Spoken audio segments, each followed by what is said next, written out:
Hello there. Let's talk a little bit about adults with childhood trauma and how this is showing up in your life. A lot of times people want to know, how do you actually get past your past? Like when I'm working with clients and students, I find that they've done a lot of different things. Some of them have been through many years of counseling. I went through 30 years myself. Some have went the medication route. I did that as well. There are others who, had multiple health conditions. I had that as well. They don't often know it's related to the childhood, but it is. There are others who ended up with addiction problems and ended up in a 12-step program. And that may or may not have solved the issues for them. You've got others who maybe went the route of church, others that may have went the route of family and friends. So here's the thing. People often want to know, how do you get past the past? Well, first of all, you have to understand that it's actually the past that's creating the problem. So, what does that look like? How does that show up? Well, for some people, it shows up as people pleasing. For some, it might show up as anger. For some, it might show up as depression. For some, it might show up as anxiety. For others, addiction. For others, the inability to maintain romantic partnerships. As an example, several marriages, several divorces. Um, it may impact your parenting and what subsequently impacts your children. It may impact your weight. It may impact, well, literally every freaking area in your life. Now, not everybody recognizes childhood trauma. Not everybody recognizes that they had any kind of trauma in their childhood. And they often think, they make the mistake of thinking that if their family seemed normal and everything was good, that there's no trauma. If there's no abuse, there's no trauma. The thing about it is trauma comes from a lot of different places and not just the parents. It comes from many, many places that have nothing to do with the parents. It also it can be something that wouldn't be seen as traumatic to, let's say, to a counselor or to a friend or a family member or someone like that, but it was traumatic to the child.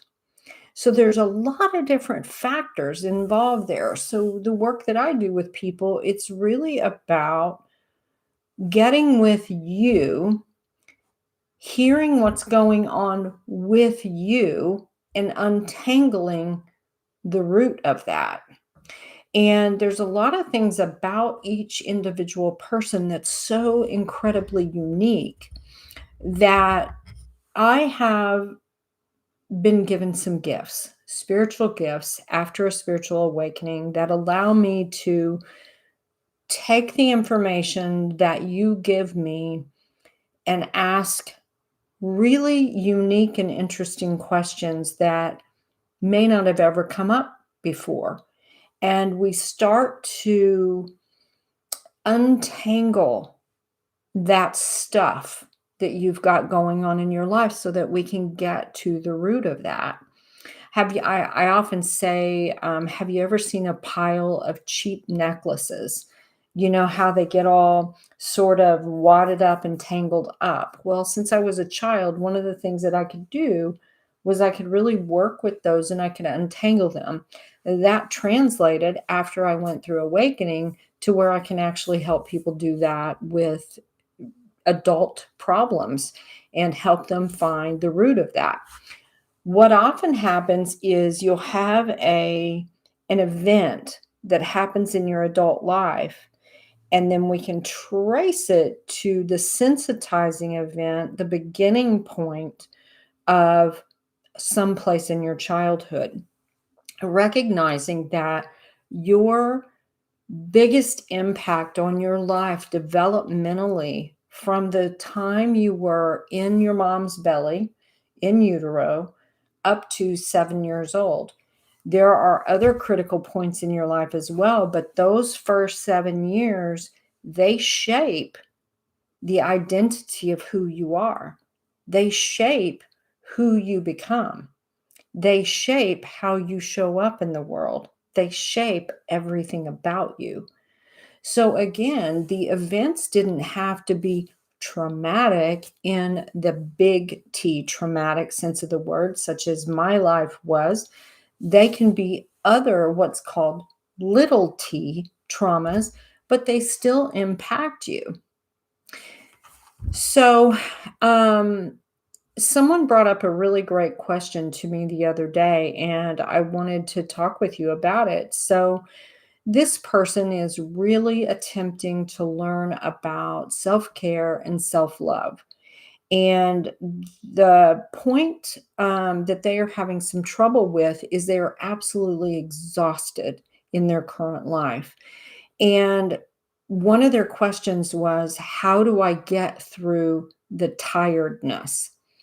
And I said to them that that is not the right question to get you the answer that you're looking for, because pushing through the tiredness is not the question. The question is, what is creating the tiredness? And in this person's life, they actually went through a job change that they didn't plan on. They have taken a cut in pay. Their home life isn't quite going the way they'd like it to. They The job isn't going quite the way they would like it to.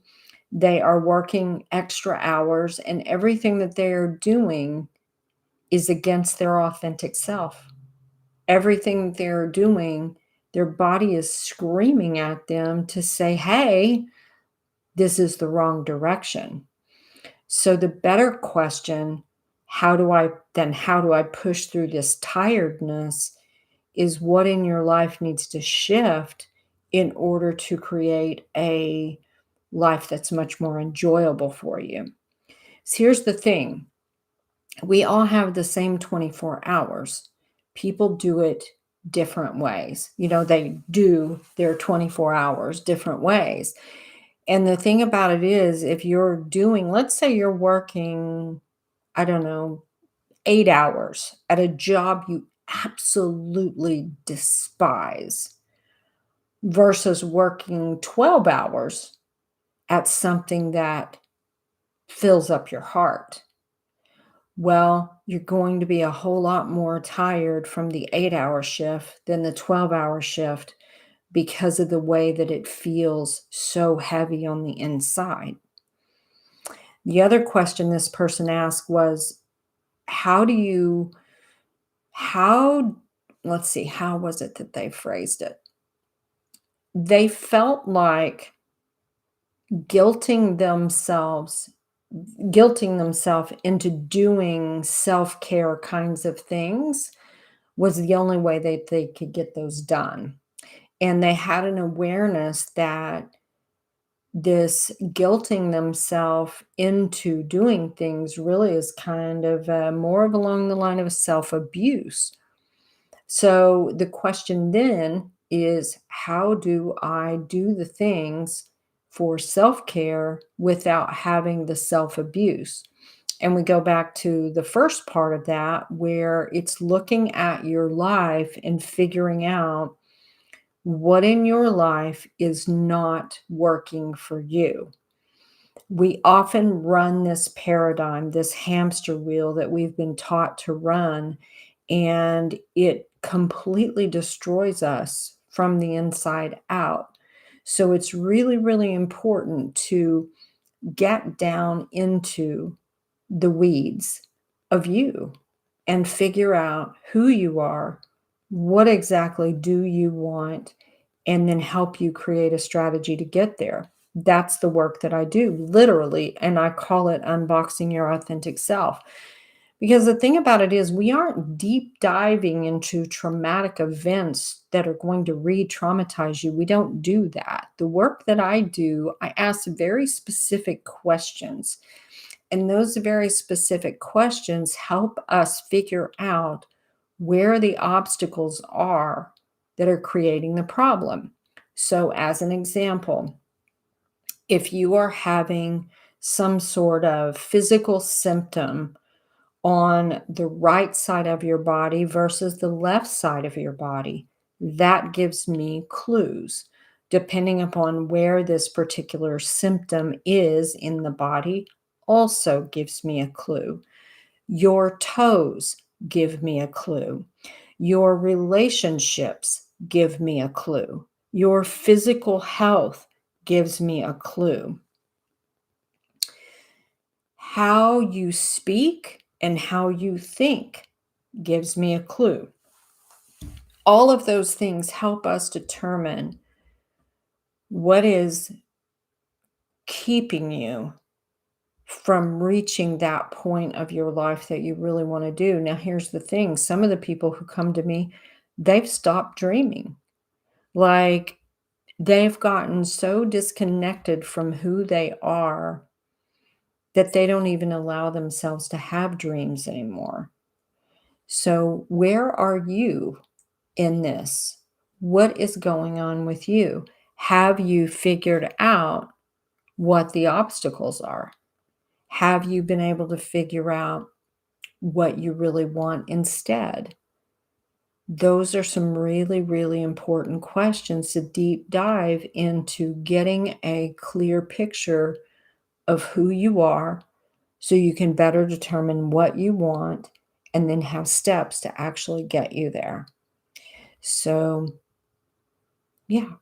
So, this is Tammy Coyne. I am a transformational coach. I'm a spiritual teacher. I'm a hypnotherapist, master toe reader. I'm called an alchemist. There's all kinds of titles I'm called. If I can help you, I would love for you to book a totally free um, telephone consultation called Exploring Options. And you go there at bit.ly/exploring options. And we hop on the phone together for about an hour and I ask you some questions and we chat a little bit about what you've got going on, what I do. If I'm the next right thing for you, I would be considered an alternative person. And what I do is I help you with those personal development skills so that you can get out there and do the things that you really want to do in this life. So, this is Tammy Coyne. Thank you so much for watching. Namaste. That means the divine light in me sees and greets the divine light in you. See you soon. Bye bye. Oh, please like and subscribe. I always forget to say that. Thank you so much. Bye bye.